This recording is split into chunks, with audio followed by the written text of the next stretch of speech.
Zeno, have you ever encountered a moment so challenging it felt like the ground might give way beneath you? Oh, absolutely.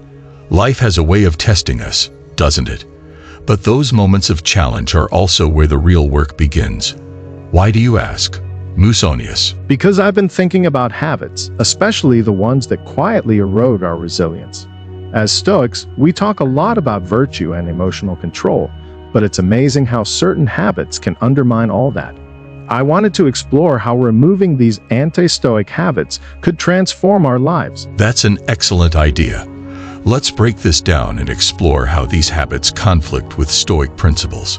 Maybe we can even tie in some modern psychological insights to give listeners practical takeaways. Let's start with the habit of complaining. It's so subtle, yet it's like a leak in a ship. It can sink you if left unchecked. What do you think drives people to complain so much? It's an interesting question. Complaining often stems from a desire to control things that are, frankly, uncontrollable, like the weather or traffic.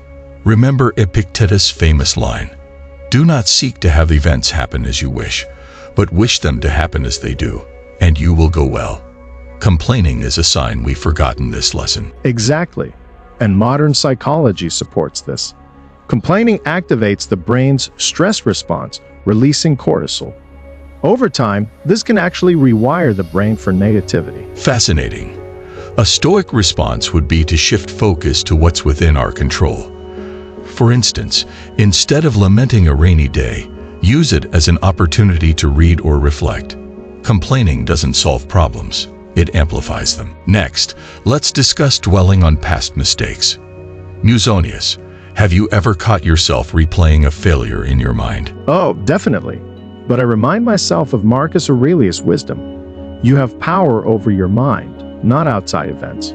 Realize this, and you will find strength. Dwelling on the past keeps us chained to a story we can't rewrite. True. Neuroscience shows that rumination can lead to anxiety and depression. Stoicism offers a solution. Focus on the present. When we reflect on the past, it should be for learning, not self-punishment. Forgive yourself, take the lesson, and move on. Avoiding hardships. That's a big one. Many people think happiness lies in comfort, but Stoicism flips this idea on its head. Right. Marcus Aurelius said, "What stands in the way becomes the way." Hardships are opportunities to grow stronger. Modern research on resilience confirms this. Facing adversity builds mental toughness. Exactly. For instance, consider training for a marathon. The process is grueling, but every challenge you overcome builds endurance. Avoiding hardship only leaves us ill-prepared for life's inevitable difficulties. Let's talk about overindulging in pleasures. It's tempting in today's world of instant gratification, isn't it? Very. Social media, binge watching, overeating. They all offer temporary highs but leave us feeling hollow. Seneca put it best.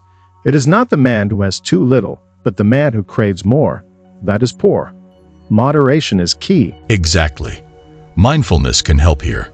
Instead of scrolling endlessly on your phone, ask yourself, is this adding value to my life?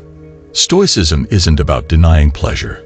It's about enjoying it in a way that aligns with our higher values. Procrastination. It's the thief of time, isn't it? Absolutely. Marcus Aurelius reminds us, you could leave life right now. Let that determine what you do. This idea of memento mori can be a powerful motivator. Life is too short to put off meaningful actions. Modern productivity techniques like breaking tasks into smaller steps align beautifully with Stoic discipline. Tackling procrastination is about taking ownership of our time and aligning our actions with our values. Resentment. Now there's a habit that corrodes the soul. It's like holding a hot coal, intending to throw it, but burning yourself in the process. Well said.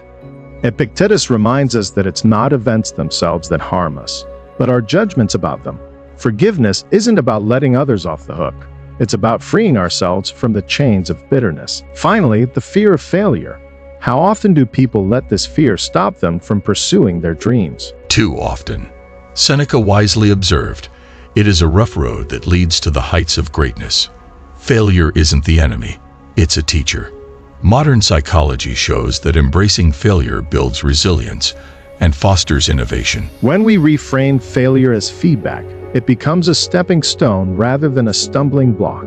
It's about shifting from a fixed mindset to a growth mindset, a concept Stoicism has championed for centuries. So, what's the takeaway for our listeners?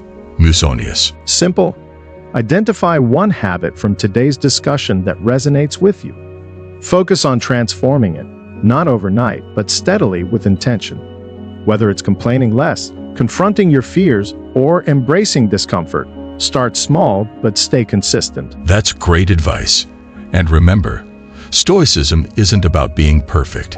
It's about striving to live virtuously, facing life's challenges with courage and wisdom, and growing from every experience. Let us know in the comments what habit you're working on and share your progress.